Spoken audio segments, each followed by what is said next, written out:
अल्हम्दुलिल्लाहि वहदा वस्सलातु वस्सलाम अला मन ला नबी अबादा अम्मा बाद। नाज़रीन किराम, दुरूस सीरत में आज के दर्स का उन्वान है नमाज। इब्तिदान जो कुछ नाजिल हुआ उसमें नमाज का हुक्म भी था।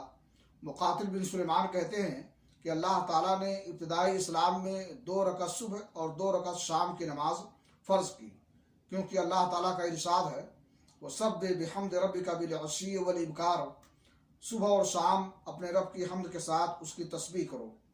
इब्न हजर रहमहुल्लाह कहते हैं कि नबी सल्लल्लाहु अलैहि वसल्लम और आपके सहाबा किराम वाक़ई मेराज से पहले क़तई तौर पर नमाज पढ़ते थे।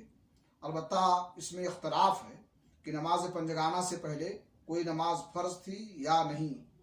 कुछ लोग कहते हैं कि सूरज के तुलू और गुरूब होने से पहले एक एक नमाज फ़र्ज थी।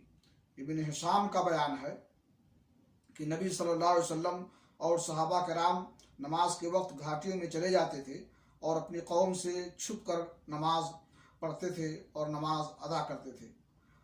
अल्लाह रब्बुल आलमीन से दुआ है कि अल्लाह ताला हमें नबी की सीरत अपनाने की तौफीक अता फरमाए और नमाज की पाबंदी की